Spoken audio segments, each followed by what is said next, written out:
Bueno, vamos a aprovechar estos minutos para compartirles un video que hemos trabajado con la CAF. Así que los dejamos ver el video y luego iniciamos con las actividades de la tarde. Gas natural. Comencemos por ahí. Natural. Es natural que todo cambie, que todo crezca, se transforme.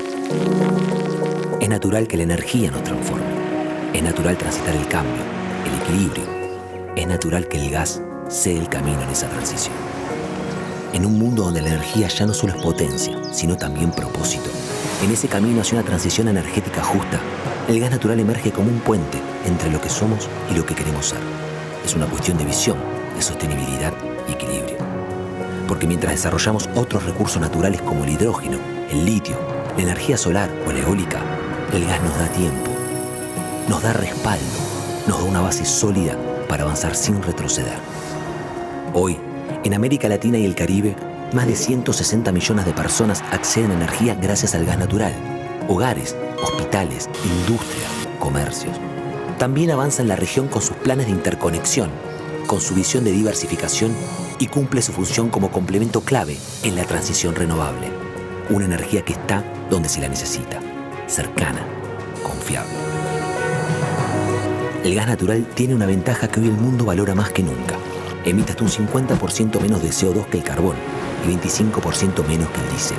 Y no solo eso, su infraestructura ya existe y se puede adaptar, porque lo que hoy transporta gas, mañana puede transportar hidrógeno. Desde México hasta la Patagonia, el gas natural está presente, acompañando la vida de millones de personas, con más de 100.000 kilómetros de gasoductos en operación en la región y proyectos de integración regional. El gas también es una fuerza de unión, impulsa cooperación, fortalece vínculos y hace de la energía un eje de soberanía compartida. Nuestra región nos otorga un encanto único, su diversidad y generosidad de sus recursos naturales. Y el gas natural, como energía de transición, nos ayuda a cuidarlos, a integrarnos y a avanzar sin dejar a nadie atrás. Porque cuando el viento se detiene o el sol se esconde, el gas está ahí. No para competir con las renovables, sino para hacerlas viables. Y el gas natural nos permite avanzar sin sacrificar desarrollo, nos da tiempo y la base para construir futuro. La Organización Latinoamericana de Energía, ICAF, Banco de Desarrollo de América Latina y el Caribe, a través del trabajo conjunto con los países de la región, están impulsando este proceso de integración energética, promoviendo el diálogo técnico, el desarrollo de infraestructura y la cooperación entre países de la región. Es el recurso que puede llevar energía más limpia a escuelas rurales, a pequeñas industrias que impulsan la economía local, a un hospital para que nunca se quede sin energía. Es el recurso que acompañará al mundo mientras cambia. Eso también es transición. Es futuro, es cuidar, es transformar sin perder estabilidad, innovar sin generar más desigualdad. Y en ese camino, el gas natural no es parte del problema, es parte de la solución. Una energía que conecta presente y futuro, que mueve turbinas, motores, ciudades, pero también esperanzas. Es natural. Gas natural. Energía para transformar, energía para transicionar, energía para soñar.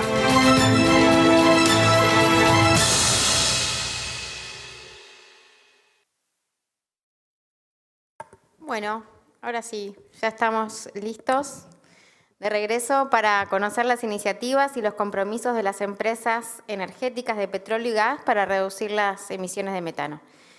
Invitamos a moderar la sesión a Irene Alfaro Barrios, de la Asociación Regional de Empresas de Petróleo y Gas y Energías Renovables de América Latina y el Caribe, más conocida como ARPEL. Y a los panelistas, José Carlos de Pierola, de ERM, Juan Carlos López, de Sierra Coal Energy, Omar Bueno, de Repsol Exploración Perú, y Ana Villarruel, de Petro Ecuador. Hola, hola, hola, ¿se escucha? Sí. Bueno, lindo desafío nos toca ahora después del almuerzo. Trataremos de que no se duerman. Sepan que tenemos mucho para contar. Las empresas del sector están trabajando y mucho en lo que es la gestión de emisiones de metano. Muchas veces nos cuesta comunicarlo y llegar al público de forma efectiva, así que esperamos ayudar en ese sentido con este panel. Sabemos y somos muy conscientes de que hay que redoblar los esfuerzos para cumplir con el Acuerdo de París. En eso estamos trabajando fuertemente, tanto desde el sector privado como desde el sector público.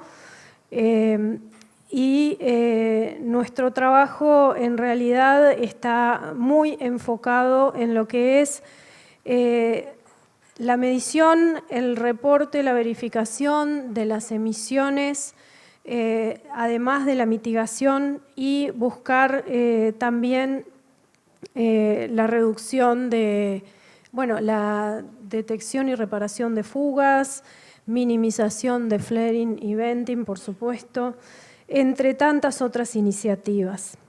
Para eso contamos hoy con varios panelistas. En primer lugar, tenemos a la empresa ERM, que nos va a dar una visión diferente de fuera del sector, pero con una perspectiva más global y regional, y como colaboradora con nuestro sector también en este objetivo. Tenemos también a las empresas Sierracol, Repsol y EP Petroecuador, representando distintas aristas de nuestro sector en la región. La modalidad van a ser preguntas, quizás vean alguna que otra diapositiva, pero básicamente va a ser tipo conversatorio. Y quisiera empezar haciéndole una primera pregunta a José Carlos, quien con su visión más regional y de fuera nos cuente un poco cómo ve el panorama del metano en general, a nivel global y en particular en la región, y cómo ERM está contribuyendo para reducir sus emisiones. Muchas gracias. Gracias, Irene. Bueno, un honor estar presente aquí con ustedes, acompañándolos en este evento tan importante sobre un gas que yo siento que todavía está un poco oculto, ¿no?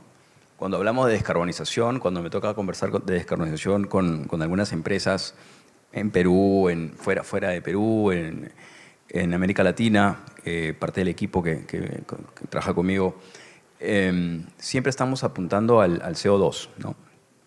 Y poco a CH4, ¿no? Y pues porque muchos de los procesos, no olvidemos que Perú es un país minero, principalmente, no tenemos minas de carbón.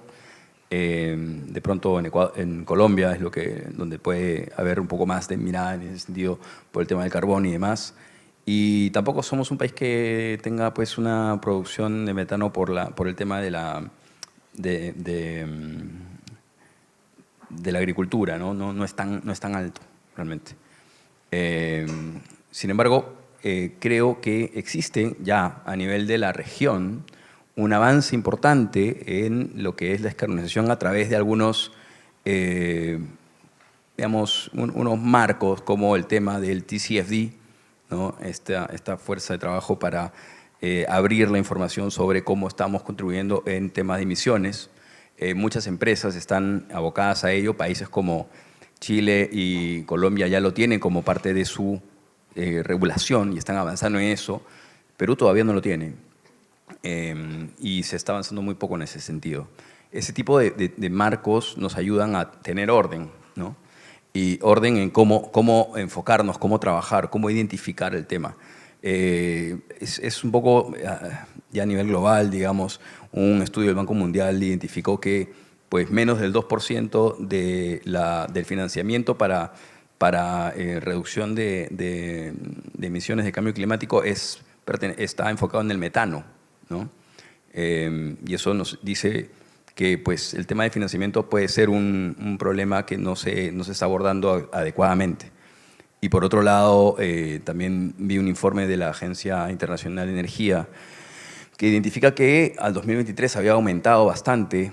Hicieron un análisis con satélites y demás y identificaron que había aumentado bastante las fugas de metano en la región.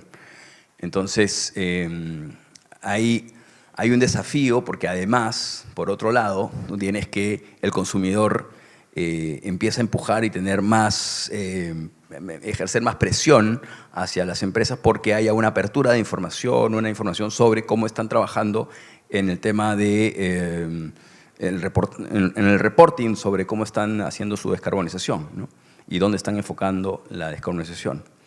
Seguramente en la mañana tuvieron, lamentablemente no pude estar, pero tuvieron alguna información sobre cómo, cuál es la posición del Perú y demás.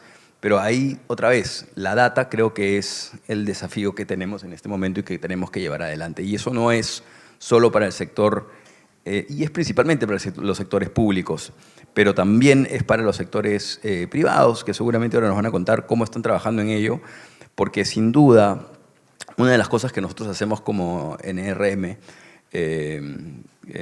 es poder hacer el seguimiento y apoyo a la empresa privada para que pueda identificar dónde están estas brechas para identificar dónde están las fugas, cómo mejorar la tecnología, entender hacia adentro qué tipo de cambios tienes que realizar en la institución para poder abordar estos desafíos que significan, digamos, algunos cambios tecnológicos. Los cambios tecnológicos no los hacen las máquinas, los hacen las personas. Entonces tienes que cambiar también, es un trabajo en las personas.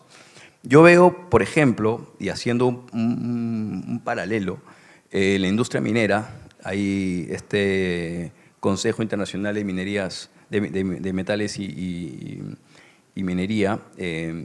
Muchas empresas, grandes corporaciones mineras han suscrito un acuerdo para poder llegar al net zero al 2050, ¿no? Sin duda, es una industria distinta, ¿no? Tiene otro proceso, otro desafío, pero ha existido esa voluntad, ¿no? Entonces creo que eso es algo que nosotros tendríamos que ir viendo cómo abordarlo desde la mirada del metano particularmente, que estamos hablando de este tema, y ver cómo lograr ese tipo de acuerdos donde no solamente esté la empresa privada, sino también podamos involucrar a los gobiernos, al sector de academia, que es muy importante para hacer el research que necesitamos tanto, y sobre todo para llamar la atención sobre la importancia de abordar el tema del metano, que es 28 o 25 veces más contaminante que el CO2, ¿no?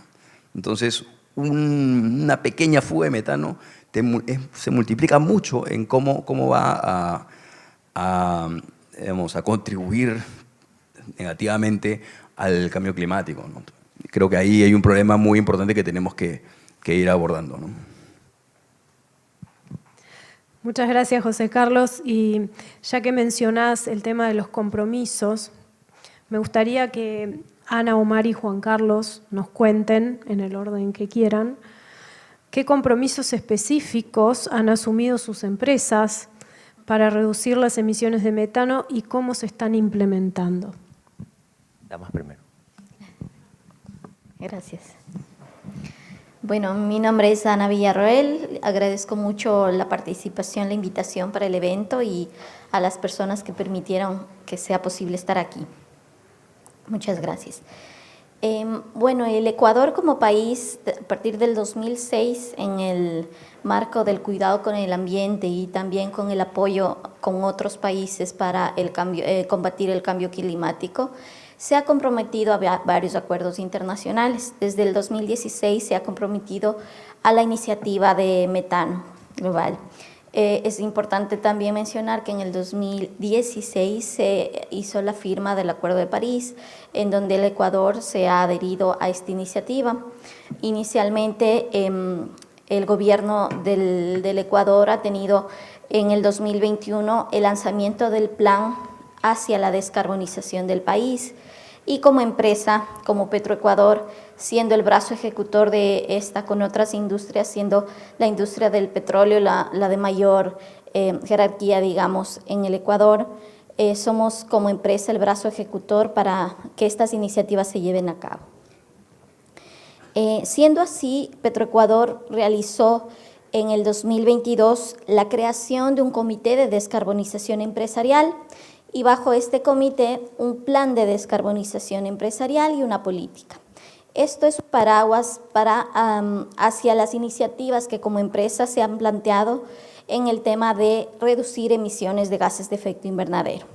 Específicamente para el metano, la empresa en el 2023 se adhirió a la iniciativa voluntaria de la OGMP 2.0 de las Naciones Unidas, en las que permite realizar el inventario de metano a nivel empresarial, lo cual ha sido un desafío debido a la magnitud de cada uno de los segmentos de la empresa. Ha sido un trabajo arduo, sin embargo, se ha establecido ya una línea base en el año 2023 y como compromiso puntual, como meta absoluta, se tiene un porcentaje del 30% de reducción desde la línea base que fue el 2023 hasta el 2028. Eso quiere decir que nuestra línea base, que son aproximadamente 51 kilotoneladas de CO2 equivalente, tiene que ser reducida al 30% hasta el 2028. Ese es un compromiso en firme que tiene la empresa, que ha acudido a recursos tanto de la empresa como externos para poder cumplirlo. Estamos en el camino y actualmente ya tenemos todos nuestros activos al 100% a nivel 3. Ahora tenemos el desafío también de hacerlo ya a nivel 4 y 5 según las guías metodológicas de OGMP. Sin embargo, seguimos en el camino. Ese es el compromiso en firme en el tema de metano que la EP Petroecuador se ha propuesto. Bueno, buenas tardes a todos. Gracias por la invitación a este excelente evento. Yo pertenezco a Sierra Col Energy. Para los que no saben, Sierra Col Energy en Colombia es la compañía que se forma una vez los activos de Occidental Petroleum son vendidos, los activos onshore son vendidos en Colombia. ¿Y por qué es importante esto? Porque parte de los éxitos que hemos tenido y de los compromisos es porque Occidental dejó una infraestructura muy buena, o sea, las facilidades de producción de nosotros son muy bien elaboradas, tienen una ingeniería de alto nivel. Y es por esto que cuando somos adquiridos por el Grupo Carlyle en el 2020, se crea una gerencia específica de descarbonización. Y en esta gerencia específica de descarbonización lo que se buscaba era reducir nuestras emisiones que sumaban aproximadamente en la línea base como 702.000 toneladas de CO2 equivalente en alcance 1 y en alcance 2. Pero el compromiso de la compañía es tan genuino que hay dos pilares que están relacionados con el metano. Para reducir estas toneladas, digamos al máximo que nos habíamos propuesto, el 50% de la reducción para 2023, realmente los 4 pilares que teníamos era transición energética, que básicamente era reemplazar las fuentes fósiles que teníamos de suministro de energía por fuentes limpias. La segunda era eficiencia energética, éramos en ese momento el segundo consumidor más alto del país de la industria privada, consumíamos más de 150 megavatios en todas nuestras operaciones de electricidad. El tercero era la eliminación y la reducción de la medición y la eliminación de las fugas fugitivas y de metano, y el cuarto era la eliminación de los flare. Entonces los últimos 2 pilares estaban focalizados a esto y de alguna manera hicimos una campaña muy grande de atacar estos 2 pilares. ¿Qué hicimos nosotros?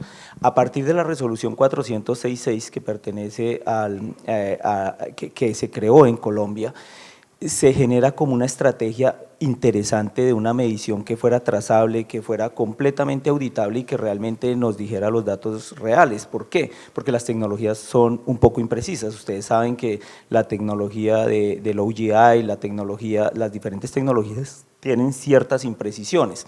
Nosotros hicimos un programa que creamos a partir de 2022, donde tomamos las mediciones top-down, compramos nuestras propias cámaras, las cámaras FLIR con OGI, hicimos las mediciones bottom-up con una de las compañías que está presente aquí con un muy buen resultado, hicimos simulaciones en HYSYS, adicionalmente de nuestros procesos para entender dónde teníamos desviaciones grandes y aparte de eso tomamos, digamos, algunas cromatografías para contrastar.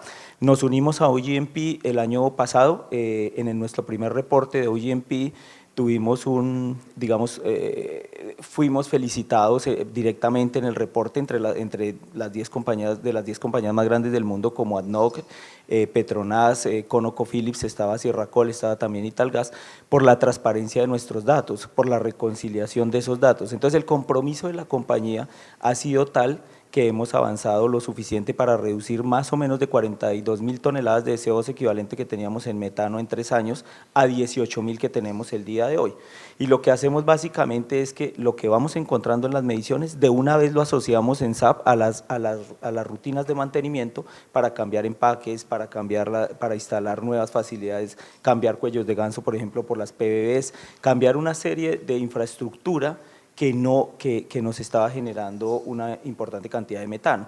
Y aparte de eso, pues parte del gas que estábamos quemando también lo estamos utilizando en procesos energéticos que estábamos teniendo pues unas ineficiencias en ese punto. Entonces creo que el ejercicio de la compañía ha sido muy genuino, muy transparente y se convirtió en un referente en Colombia por los resultados que hemos obtenido. Hola, buenas tardes. Mi nombre es Omar Bueno, soy el gerente de Seguridad y Medio Ambiente de Repsol Exploración Perú. Gracias nuevamente por la invitación a este foro tan interesante. Bueno, en Repsol, que es una compañía con presencia global, tenemos muchos desafíos y muchos compromisos asumidos por nuestra alta dirección. El principal de ellos y el que marca un poco la pauta de todo lo que hacemos en la empresa, en las diferentes líneas de negocio que tenemos desplegados, no solamente aquí en Perú, que es un país que nos da la oportunidad de tener más de una de estas líneas de negocio. Tenemos el upstream, donde pertenezco, pero también tenemos el downstream y la parte de estaciones de servicio. Así como esas, hay otras que están distribuidas a nivel global.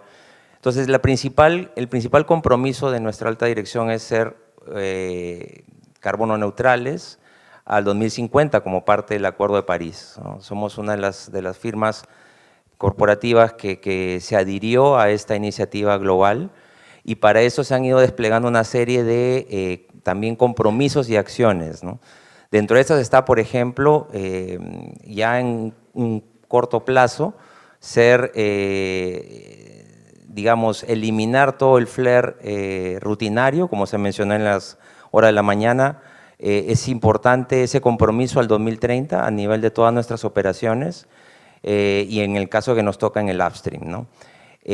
Para esto también se han adscrito compromisos de iniciativas también globales como la de Naciones Unidas en este grupo de trabajo de OGMP 2.0, como ya lo hemos escuchado en varias de las intervenciones, que lo que nos ayuda es justamente a robustecer la calidad del dato, ser más precisos y sobre todo cuantificar para poder actuar, ¿no? En este caso, como Repsol ya tenemos el Gold Standard, hemos logrado eso con todas las iniciativas desarrolladas en lo que va del tiempo.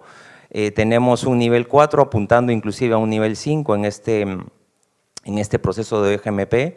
Eso implica una serie de, no solamente el compromiso, sino de despliegues que hay que hacer en las diferentes operaciones que tenemos. Particularmente aquí en Perú vamos a hacer algunas tecnologías que vamos a desplegar que hemos identificado en otras unidades de negocio y que nos pueden dar resultados en ese sentido. Y por ello se complementa con todas las campañas operativas que también hemos desplegado con cámaras QGI para poder justamente tener mayor precisión en el tema de emisiones fugitivas, no solamente detectándolas, sino también cuantificándolas con cierta rigurosidad, incorporándonos en nuestros planes de inspección y a su vez de mantenimiento. Es clave tomar acción temprana una vez se tenga la detección. Y el principal challenge en el que nos enfrentamos es, en el caso específico de nuestra unidad de negocio aquí, en la selva peruana, es haber desarrollado mucha tecnología al inicio en el campo y ahora el challenge está en ser aún más agresivos en cuanto a la eficiencia energética, ¿no? Buscamos mejorar nuestras eficiencias en nuestras máquinas de compresión que tenemos como parte de nuestra operación y a su vez minimizar también nuestra huella de carbono y por ende también nuestra intensidad en el metano. Uno de los objetivos también dentro de este plan corporativo, haciendo foco específico en el metano, es ser justamente cercanos a cero, inclusive por debajo del 0.5% de metano al 2030 en todas las operaciones, ¿no? Son parte de los compromisos que como empresa hemos asumido. Excelente, muchísimas gracias a los tres. Ahora, puntualmente para Ana y Juan Carlos, ¿cómo ha sido ese aprendizaje al momento de traducir esos compromisos en acciones concretas y medibles dentro de la empresa? Bueno, esto ha sido una carrera larga durante estos últimos años para entender realmente el comportamiento de nuestras instalaciones. No somos superemisores, realmente no tenemos una cantidad importante de gas asociado en nuestras operaciones.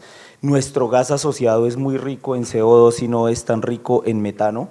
Entonces, por eso es un gas que se vuelve más complicado para utilizarlo en procesos energéticos, es un gas que se vuelve más complicado para algunos procesos, pero el aprendizaje durante este tiempo para entender cómo medíamos y cómo mitigábamos la cantidad de metano que tenía y las fugas fue entender cómo a nivel de proceso podíamos aplicar las diferentes tecnologías. Entonces, por ejemplo, el flare que nosotros teníamos en varias de las facilidades era un flare que, como les digo, era muy rico en CO2, relativamente bajo en metano, pero también muy alto en líquidos pesados. Entonces nosotros lo que instalamos al pie de cada flare fue como una mini refinería, una planta de gas a líquidos con las 3 fases de compresión,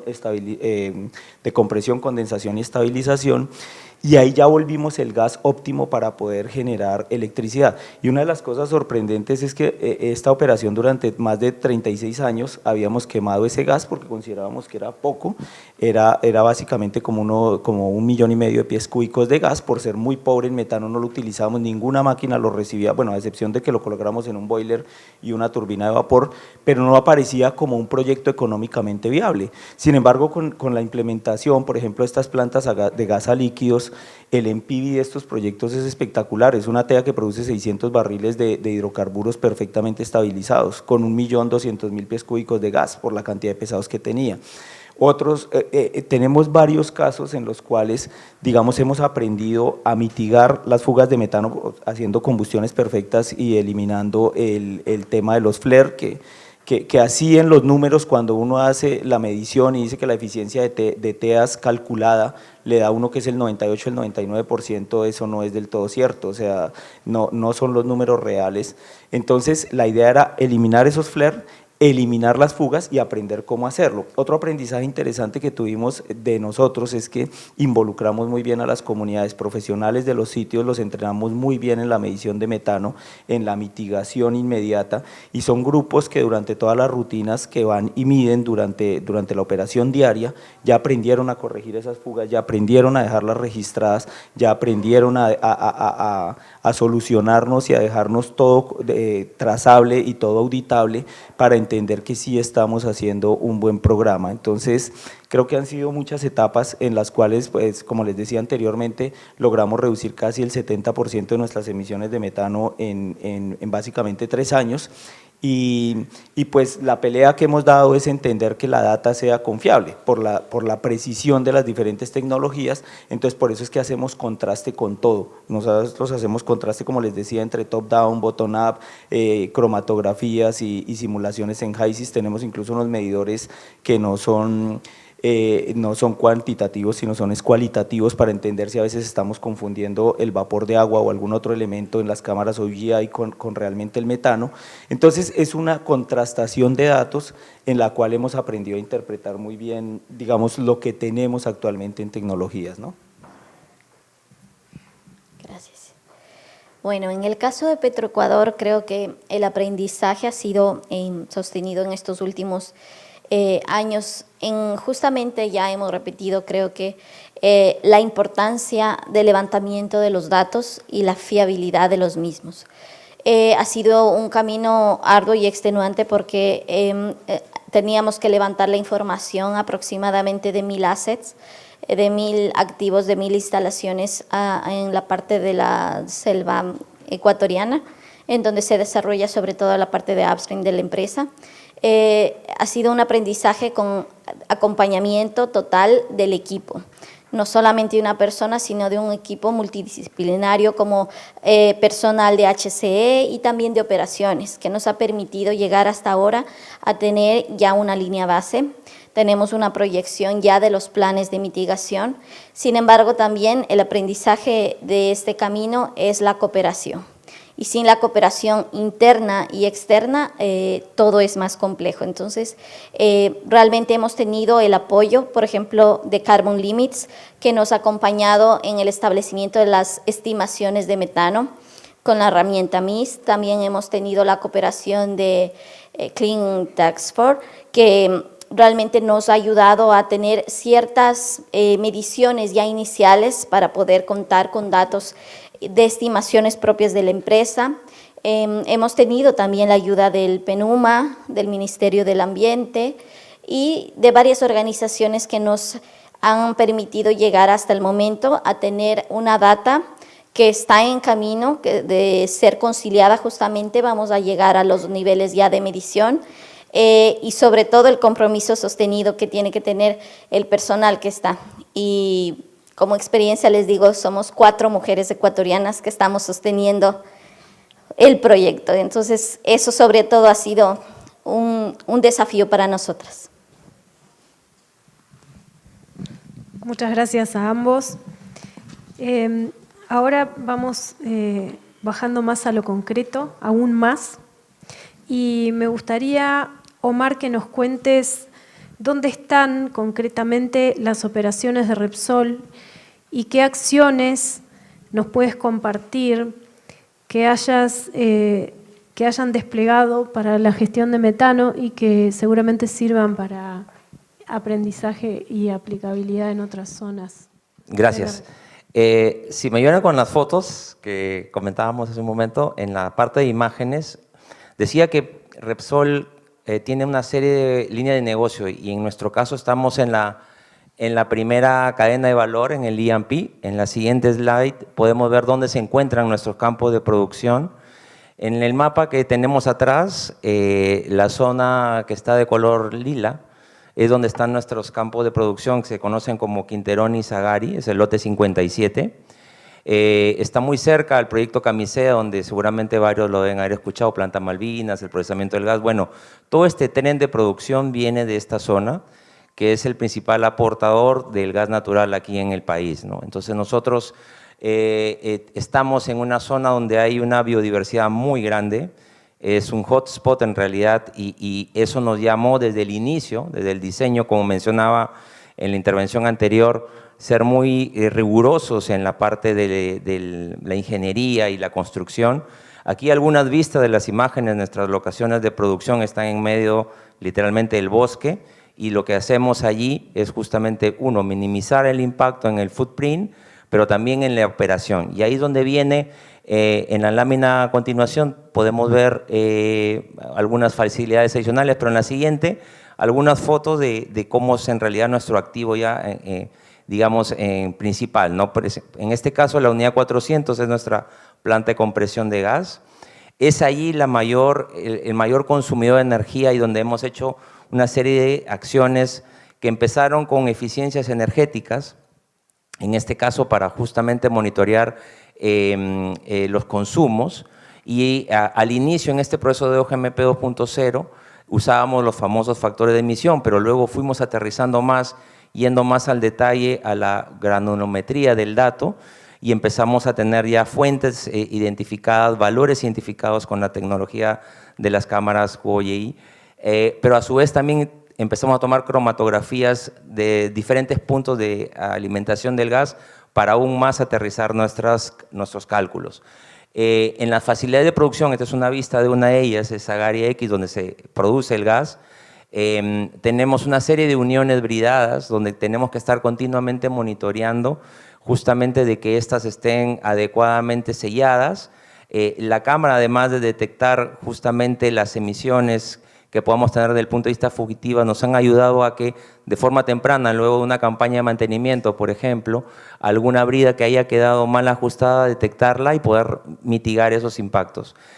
Como bien decían aquí, es importante el tener equipos multidisciplinarios que se desempeñen y que conozcan estas tecnologías, ¿no? Implicó la capacitación a nuestro personal, claramente de operaciones, de mantenimiento, además de nuestro propio equipo de SMA, y por eso hemos ido creciendo en este esfuerzo de las reducciones, ¿no? Vienen otras tecnologías que iremos desplegando, como mencionábamos, próximamente a hacer un relevamiento con drones para poder acreditar el nivel 5 en nuestro activo, y vamos a también analizar algunas otras tecnologías a raíz de unas ingenierías que hemos realizado con consultoras de renombre para ver fuentes alternativas de abastecimiento de energía y así también poder cambiar en parte nuestra matriz energética, ¿no? Eso es lo que podría comentar.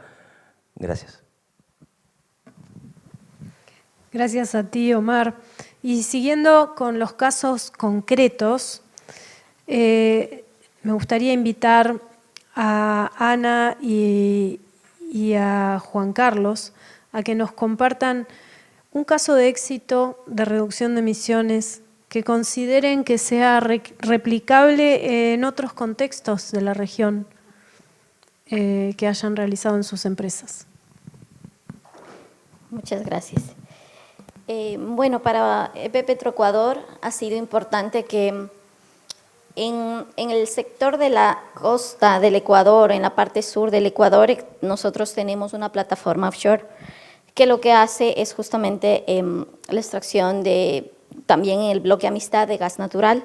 Este gas natural es pasado a una planta deshidratadora previamente y posteriormente a una planta que se llama Bajo Alto, que es una planta de liquefacción en la que se ha instalado la operatividad para poder suplir de la necesidad de gas natural como fuente de energía a la parte sur del país y también a la comunidad mediante un gasoducto directamente. El caso puntual en esta planta Bajo Alto es que se tenía un gas de rechazo y el proyecto consiste en llevar el rechazo para ser reutilizado en otro proceso para generar energía. La planta Bajo Alto está continua a una planta eléctrica de la parte de CENEL, se llama en mi país. ¿Qué es lo que hace esta planta? Generar energía. Pero lo que hicimos es lo que hizo justamente la instalación es poder aprovechar ese gas de rechazo y poder ser reutilizado mediante una instalación de compresores y gasoductos para que ese gas, en lugar de ser quemado y obviamente emitido al ambiente, sea reutilizado. Esa reutilización permitió reubicar ese desecho y enviarlo a Termogas Machala, se llama la instalación, en la cual mediante ese gas se genera energía. Entonces, básicamente es un proyecto que nos ha permitido el aprovechamiento de aproximadamente 206,000 miles de pies cúbicos de gas natural al año, en el año que ha durado el proyecto. El proyecto comenzó en junio del 2000, la instalación ya, la corrida del proyecto, en junio del 2024 y a julio del 2025 hemos tenido estos resultados.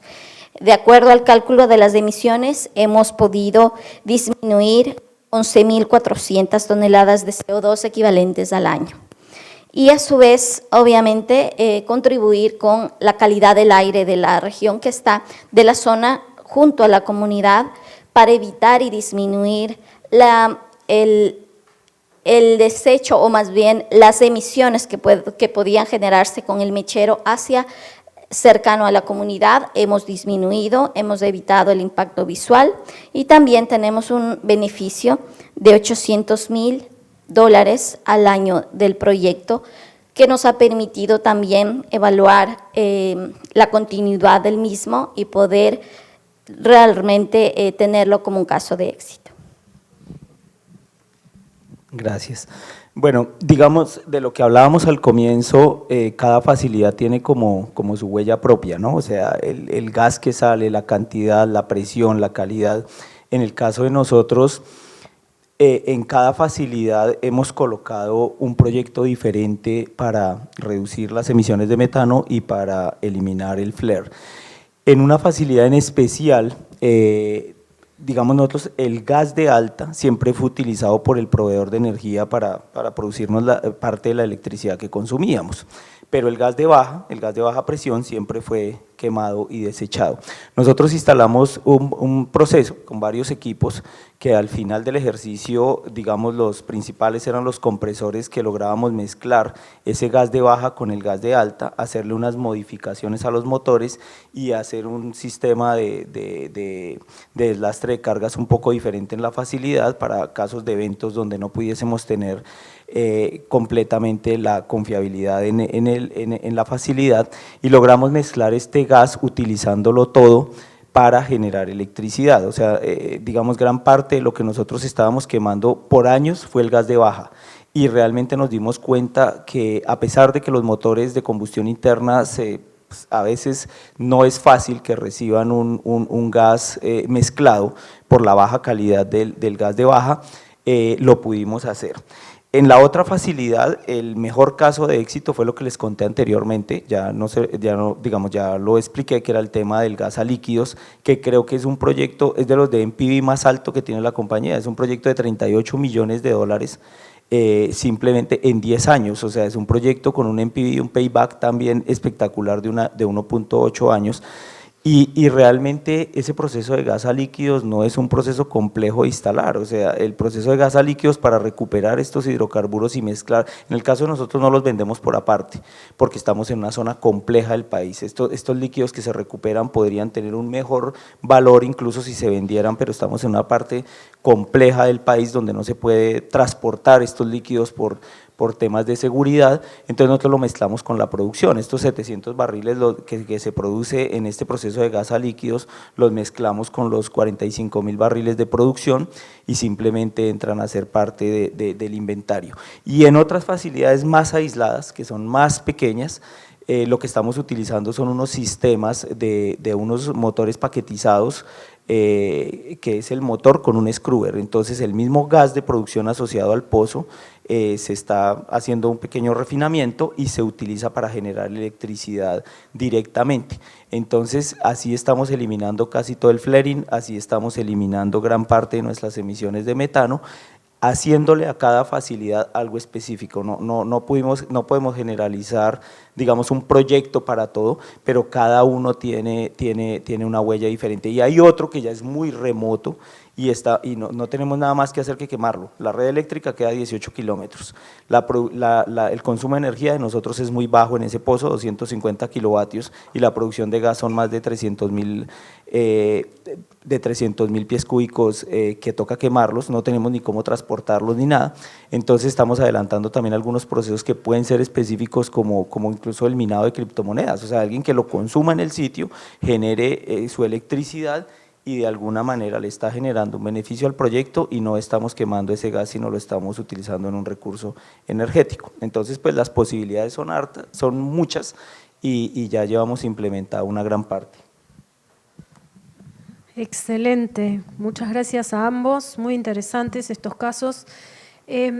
Ahora pasamos un poquito al tema de colaboración, sinergias, alianzas, que también mencionamos que son sumamente importantes para lograr resultados más efectivos. Y me gustaría, José Carlos, que nos cuentes un poco cómo trabajar conjuntamente una estrategia para contribuir a la reducción de emisiones de metano, como para entrar en el tema. Gracias. Antes que nada, felicitaciones por el trabajo que vienen realizando. Creo que nos han mostrado cómo están poniendo en valor las inversiones en relación a mejoras tecnológicas y pues identificación de información, que es sumamente importante y que se identifica como un gran desafío para la industria del metano, digamos, ¿no? Y creo que justamente escuchándolos, o sea, yo veo que, haciendo un contraste, ¿no?, entre viendo que hay, digamos, una preocupación por el financiamiento para este tipo de trabajos en relación a la reducción de emisiones, y por otro lado del sector privado veo que hay iniciativas interesantes que seguramente pues, la inversión que han realizado no es menor, que han tenido resultados importantes.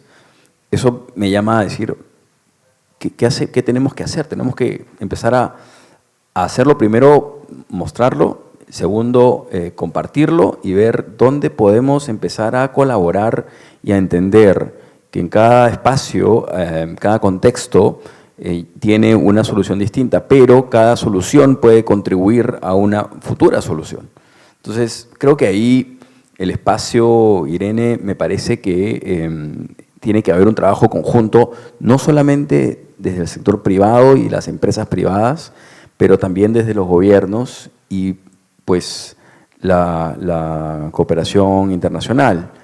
Es difícil a veces, me ha tocado en mi vida anterior estar en la cooperación y conocer un poquito por dentro el enfoque, y veo que pues evidentemente hay temas que son un poco difíciles de tocar en relación a la contribución al cambio climático y demás, pero sí creo que tenemos que dar un paso adelante si queremos lograr un resultado que beneficie a todos, ¿no? Y eso pasa por no solamente compartir estas experiencias, y espero que se pueda hacer mucho más de esto, pero también tener un lugar donde recibas este compartimiento y donde puedas hacer investigación a partir de estos casos y hacer réplicas y lograr que haya alguien a cargo que se pueda fajar por conseguir fondos para lograr este tipo de cosas. Porque finalmente la transición energética pasa, y no pasa por dejar de utilizar un recurso para utilizar otro, pasa porque es transición precisamente. Entonces tienes que ver cómo gradualmente evolucionas y dónde necesitas utilizar un recurso, porque realmente es importantísimo para la energía y para el PBI de los países, particularmente en Latinoamérica. Pero por otro lado también tenemos que ir trabajando en todo lo que es el research, la investigación, entender cómo esto puede ser útil, cómo el trabajo que vienen realizando los colegas que acaban de comentar en cada uno de sus países, cómo esto puede ser aplicable a los distintos otros países donde también tenemos emisiones de metano importantes. Entonces creo que hay un desafío mayor en el sentido de lograr comprarnos el pleito realmente y sentarnos a decir, ok, vamos a aprovechar lo que están haciendo las empresas privadas para poder, a partir de eso, conocer, investigar, ver dónde más se puede aplicar, quién más puede contribuir a esto. Rompamos ese 2% que menciona el Banco Mundial, ¿no? Vayamos para arriba, porque finalmente, si tú abordas el tema de la reducción de emisión de metano, vas a poder contribuir mucho más con lo que nos hemos trazado en París, ¿no? Lamentablemente, yo soy un escéptico, creo que no vamos a llegar al 1.5, voy a ser sincero y voy a dar un poco más las noticias, yo creo que no vamos a llegar, pero creo que hay que hacer todo lo posible para estar cerca. Y si nosotros nos enfocamos en industrias como el tema del metano, creo que damos un paso más largo que el que daríamos solo enfocándonos en una mirada reducida del carbono, del dióxido de carbono. Sí, totalmente de acuerdo, y hago un paréntesis acá, destacando el trabajo que bien nos presentó Alejandra hace un rato, y tengo toda la esperanza de que las comunidades de práctica dentro del observatorio apunten a encaminar esto. Y también desde ARPEL trabajamos muchísimo y hace muchos años en lo que es compartir experiencias, mejores prácticas, pero claro, queda más reducido a dentro del sector. Así que por ese camino estamos. Y hablando de colaboración, ahora me gustaría que tanto Ana como Omar y Juan Carlos nos cuenten ejemplos concretos que hayan sido útiles de colaboración tanto con gobiernos o entes reguladores para acelerar la acción de sus empresas frente al metano, incluso alianzas entre pares o de empresas del sector también. Gracias. Bien, bueno, para comentar en esta parte, en nuestra experiencia en la corporación Repsol, hemos tenido la oportunidad de el camino recorrido en los diferentes activos que están dispersos en varios continentes, nos permitió adquirir cierto conocimiento y aprendizaje, valga la redundancia, que fue interesante compartir no solamente dentro de la casa, sino también fuera, ¿no? Y es por eso que puedo referirme a 2 eventos que hemos tenido como grupo. El primero en el norte de África, donde tenemos operaciones también de petróleo y gas, donde, digamos, se formó una mesa de trabajo y de prácticas y buenas prácticas compartidas con los operadores de la zona, y incluyéndolo a los entes reguladores y autoridades para un poquito generar esta concientización en el tema de gestión de emisiones con énfasis en metano, ¿no? Fue muy buen recogido, creo que hubo una captación bastante interesante y cumplimiento de objetivos de ese evento. Y el otro es algo que nosotros movimos con la colaboración de la SPH aquí en Lima el año pasado, donde justamente con el equipo de Casa Matriz y empresas operadoras aquí en Perú, tuvimos la oportunidad de mostrar un poco lo que estábamos haciendo cada uno en los diferentes foros, en la parte del upstream, en la parte del midstream y del downstream inclusive, en tema de gestión de emisiones, ¿no? Y fue interesante ver cómo teníamos puntos de encuentro y cómo también algunas cositas que por ahí las compañías amigas habían gestionado de una forma diferente a la nuestra, podríamos también pensarlo desde otra óptica y mejorar el resultado. La idea es seguir abonando en ese camino, no solamente desde el ámbito privado, sino, como bien se ha mencionado, incorporando también a los equipos de nuestra contraparte en el Estado, que justamente en conjunto podríamos generar un mayor impacto y amplificar, digamos, las acciones que podamos tomar. Sí. Gracias. Bueno, en nuestro caso hemos tenido, como había mencionado ya, cooperación internacional que nos ha ayudado al fortalecimiento de capacidades técnicas y de acompañamiento en el proceso de levantamiento del inventario.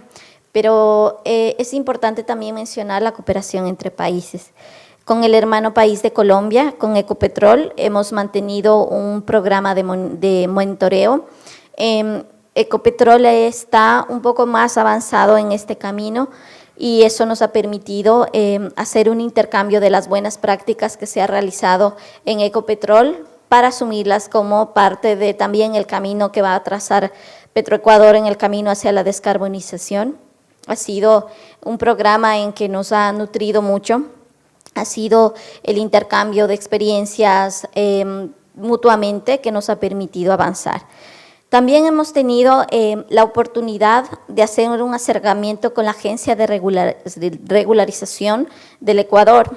Nosotros tenemos dentro del Ministerio de Energía adscrita una agencia de regularización en la que actualmente se encuentra elaborando la normativa para metano en el Ecuador.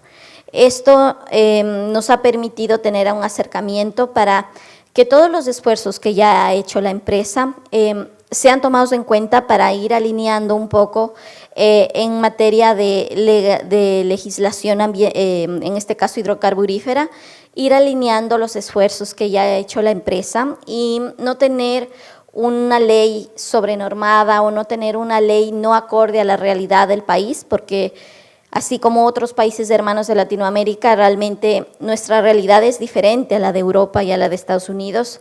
Nuestra realidad y nuestra idiosincrasia, nuestra realidad nacional, nuestra realidad de cada una de las empresas es diferente y tenemos que ser conscientes de eso y alinear las políticas públicas y la legislación hacia eso. Esos han sido los casos de cooperación y de acompañamiento que hemos tenido. Gracias. Bueno, digamos que nosotros hemos tenido alianzas y cooperaciones tanto locales como internacionales, ¿no? A raíz de la resolución que tú comentabas de Colombia, que sale en el 2022, donde todos lo vimos como algo extremadamente complejo de cumplir en ese momento, con un corto plazo, fuimos entendiendo que realmente teníamos muchas oportunidades que no veníamos ejecutando en nuestros campos.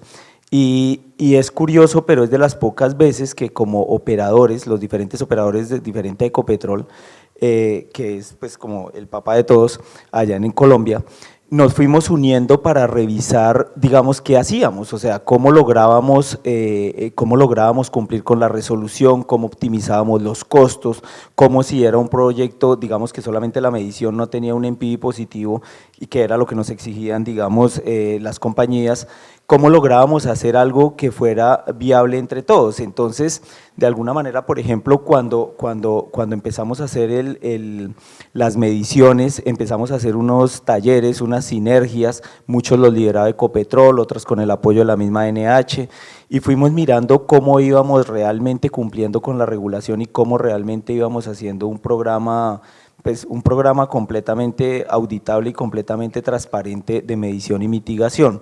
Por ejemplo, con las grandes compañías, cuando hicimos los sobrevuelos del top-down, con las otras compañías, siempre hablamos con cómo nos salía aún más económico, o sea, somos varios departamentos en Colombia, pero la zona petrolera está más que todo hacia el lado del Meta, Casanare y Arauca. Entonces, oye, vamos a hacer un vuelo nosotros por este lado, hablemos con la compañía y todos hacemos el sobrevuelo de nuestras mismas facilidades por esa área, nos salía más económico. Ahorita para lo de la eficiencia de TEAS estamos pensando lo mismo, traer las cámaras que ya son cuantitativas, son bastante costosas las que existen de la Mantis, de Schlumberger o la Angie de Esencia, son extremadamente costosas, pero cuando las trae uno en conjunto para medir las mismas áreas, los costos se reducen significativamente, o sea, el costo por TEA ya se baja de una manera importante. Entonces hemos logrado con estas compañías como Geopar, Parex, Jocol, hacer unas sinergias bastante interesantes, muchas, digamos, de estas iniciativas se las compartimos constantemente a Ecopetrol, pero sí yo creo que incluso el tema del metano con nuestros propios competidores a nivel nacional nos ha unido, o sea, tenemos unas sinergias bastante interesantes en todo lo de emisiones y particularmente en lo de metano. Y a nivel internacional realmente habernos vinculado a UGMP nos ha traído unas experiencias interesantes, esas reuniones, esas sistemáticas que ellos hacen cada 8 días, cada 15 días, con las historias de las compañías como Shell o las grandes compañías de cómo han logrado el Gold Standard y cómo llegaron cómo sus programas, a veces algunos, digamos, por el tamaño de las compañías son muy cuadriculados, los de nosotros generalmente son más recursivos porque como les decía, cada facilidad tiene sus sui generis, tanto en seguridad como en la parte operativa. Por ejemplo, nosotros en algunos campos no podemos volar muy bajito, si volamos muy bajito tenemos problemas de seguridad que lo primero que cae es el avioncito, ¿no? Entonces realmente nosotros tenemos que acomodarnos a esto, a cada una de las facilidades, pero hemos logrado crear estas sinergias con las diferentes compañías, entonces creo que ha habido una muy buena cooperación, creo que ha habido una unión incluso muy grande con los proveedores para nosotros mismos recomendarles cómo pueden hacernos estas mediciones en nuestras áreas complejas, cómo podemos sacar unos datos completamente trazables y cómo realmente optimizamos los costos, que es gran parte de lo que espera un programa de estos, ¿no?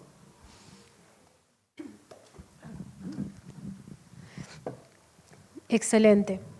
Bueno, bien, la verdad que han sido todos contenidos muy esperanzadores hasta ahora. Quisiera que José Carlos, hacerte una última pregunta, pero desde una perspectiva distinta, ¿no? Porque me gustaría que cuentes también los desafíos, porque no todo es color de rosa, hay mucho camino por andar aún, muchas barreras por derribar. Entonces, como para resumir, me gustaría que nos cuentes cuál consideras tú que es el mayor desafío hoy día en la reducción de emisiones de metano en la industria minero-energética en la región. Oh, esa pregunta es más desafiante de por sí. Mira, lo que yo veo es que hay experiencias muy positivas desde las empresas que están abordando de manera, digamos, conjunta, estamos oyendo un poco cómo están trabajando con los proveedores, con las otras empresas de locales, pero a ver, tú misma lo decías, ¿no? Desde Arpel se está trabajando mucho en conjunto desde el sector. ¿Cómo logramos que la contraparte, y cuando me refiero a la contraparte no me refiero solamente al sector público, sino me refiero a la parte de la academia, la parte de la sociedad civil, ¿cómo logramos que dar un paso todos juntos para poder contribuir con este trabajo? Yo creo que hay experiencias muy importantes que nos acaban de mencionar, que hay que ponerlas en valor. Creo que parte de lo que se necesita también es contar la historia, que la gente sepa qué cosas se está haciendo, que la gente sepa por qué lo están haciendo y que la gente sepa también cuál es el impacto de lo que están haciendo, ¿no? Porque, como te decía, hay todo este camino del TCFD, por ejemplo, es este marco para prevenir todo el tema de la descarbonización. Yo cuando he conversado con muchas empresas, y acá estamos, todos son conocedores y saben mucho del tema del metano y demás, pero los consumidores de energía, las otras empresas que son parte, no necesariamente del ecosistema cercano al metano, no ponen en valor, digamos, o no diferencian mucho entre si es metano o es CO2. Para ellos es descarbonización, ya está. Y eso me ha pasado con otro tipo de industrias, hablando con CEOs, con VPs, que finalmente para ellos ya descarbonizo, ya está. ¿Pero cómo? Mira, mientras yo llegue a mi meta, estoy bien. Entonces creo que parte también es un poco de conocimiento, ¿no? De contar la historia completa. O sea, ok, si estás descarbonizando, ¿cuánto corresponde a esto? ¿Cuánto corresponde a lo otro? ¿Y por qué es importante dentro de tu proceso? ¿Cuánto puedes contribuir? Un poquito de contribución a bajar el tema del metano va a ser 10 veces más de lo que haces por CO2, por ejemplo. ¿Dónde está esa brecha? Porque evidentemente una empresa que trabaja oil and gas lo hace porque es parte de su core business, de su responsabilidad. Pero una empresa que no está, o que es consumidor principalmente, no necesariamente lo tiene claro, ¿no? Y creo que es parte de la educación que tendríamos que trabajar con ellos, con estas otras empresas, por un lado. Entonces, no sé si te respondí la pregunta, creo que no, pero sí siento que hay, como tú bien dices, hay esperanza por el trabajo que se viene realizando, y creo que tenemos que ir más adelante, para adelante. Excelente, sí. Muchísimas gracias, José Carlos. Muchísimas gracias a todos. Tenemos unos minutos para preguntas, no sé si las hubiera.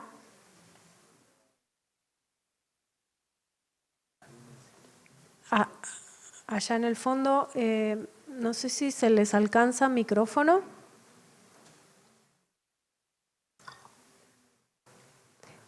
Por favor, si se puede presentar e indicar a quién le dirige la pregunta. Se escucha perfecto, se escucha perfecto.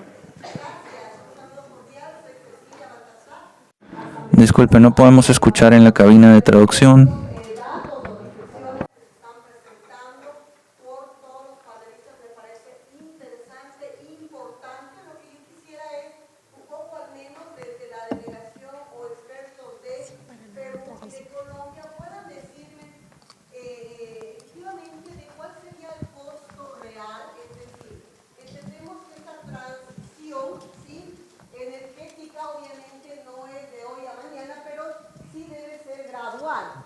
Siempre se ha preguntado o nos han preguntado en territorio desde dos visiones. Una, el tema económico, ¿sí?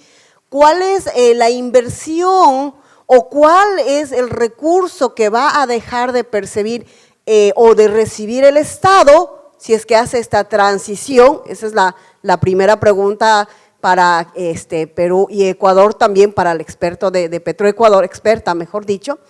Y luego, entonces, si es que va a dejar de percibir, ¿no? O sea, si es que vamos a reducir en lo que es ingresos, si es que vamos a avanzar con esta transición, ¿cuál va a ser el ingreso? Porque deberíamos, después de esta transición, seguir de pronto con la misma producción, con los mismos recursos, para poder realizar obviamente pues las inversiones que corresponden. Entonces, me surge esa gran duda por cuanto la semana anterior incluso desde Pachacutic presentamos una propuesta de ley que dice eliminar las nuevas o incluso limitar las nuevas concesiones de explotación de recursos relacionados con el tema de petróleo y la minería. Y nos han preguntado, bueno, entonces, y claro, eso está con esta lógica de transición energética, y nos están preguntando ya en territorio cuánto se va a ahorrar y cuánto se va a recibir, finalmente cuál es el costo-beneficio para el país, dejar esta actividad económica y enfocarnos en otras tareas que nos permitan reducir lo que estamos diciendo, los grandes efectos del cambio climático, las grandes afectaciones a los derechos de la naturaleza y más aún las graves vulneraciones a los derechos humanos. Entonces yo quisiera entender un poco más del número, cuánto se ahorra, cuánto se gana, finalmente cómo vamos a sobrevivir o subsistir como cada estado. Muchas gracias. Buena pregunta, gracias. Está desafiante. Bueno, a ver, yo voy a tratar de parafrasear algo que se ha dicho aquí, y inclusive me voy a referir al video que pusieron aquí después del almuerzo, del tema del gas natural y la reflexión, ¿no?, de la transición energética. Entonces, el punto, más que preguntar el costo de alguna solución en específico, que habría que ver cuál sería esa casuística, ¿no? Estamos en una disyuntiva global de que si no hacemos algo, si no cambiamos la forma de hacer las cosas, vamos a tener problemas, incluso yo diría, ya los estamos teniendo. Particularmente quien habla, en sus vidas pasadas, haciendo el parafraseo, he sido jefe de campo en el lote 57, y en esas épocas, a algunos de ustedes se los comenté, en esa operación en la selva de Cusco, teníamos 2 friajes al año. 2 friajes, entiéndanse, de un clima promedio de 33 grados centígrados, bajaba la temperatura a 14 grados, que afectaba no solamente el tema de eficiencia termodinámica, por así decirlo, de los equipos, pero sino sobre todo las comunidades de la zona. Entonces, en ese entonces habían 2 a 3 friajes al año, 2010, 2011. Hoy, a junio de este año, de 2025, tenemos 14 friajes. Eso significa un cambio en la condición de vida de nuestras comunidades, un tema climatológico que genera lluvias intensas o sequías intensas.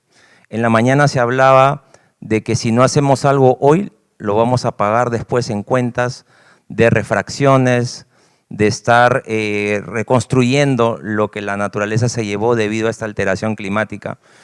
Entonces, más bien la repregunta sería, ¿qué debo de hacer ahora para que podamos evitar ese impacto mayor a futuro? Porque ya hay un impacto, es innegable decir que no lo hay.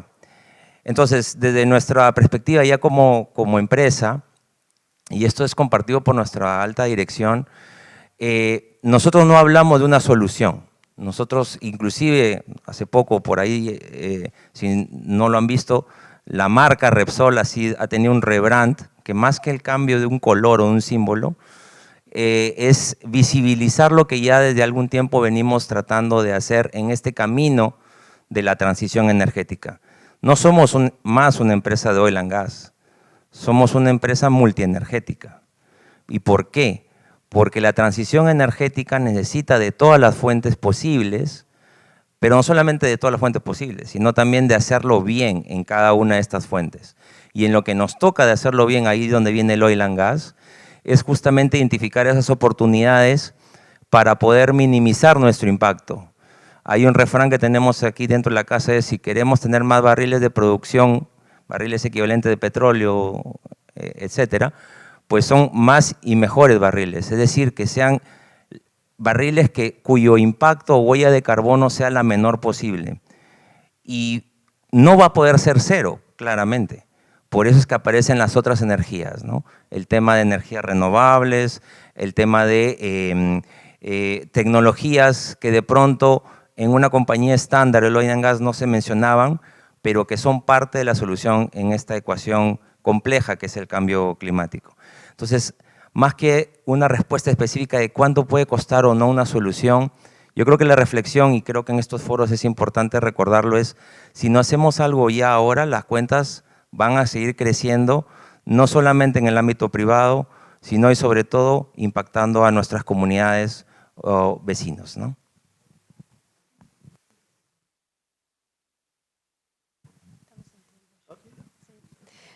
Muchas gracias, Omar. Ya estamos en tiempo de terminar, no quiero extenderme. Hay una pregunta más, pero lo siento, estamos pasados y por respeto a la agenda y las siguientes sesiones, pueden aprovechar el coffee break para preguntarle a los panelistas, estamos a la orden. Creo que una última reflexión antes de cerrar y respecto a esta pregunta es,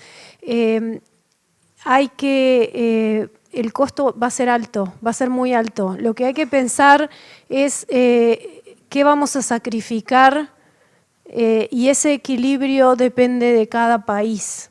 No hay una solución única, es un análisis país por país. Hay que poner en la balanza, pero va a haber que hacer muchos sacrificios como sociedad, y acá no estamos hablando ya como sector. De nuestro sector estamos haciendo todos los esfuerzos posibles, pero esto es un trabajo de toda la sociedad en general. Muchas gracias a todos. Y gracias a OLADE.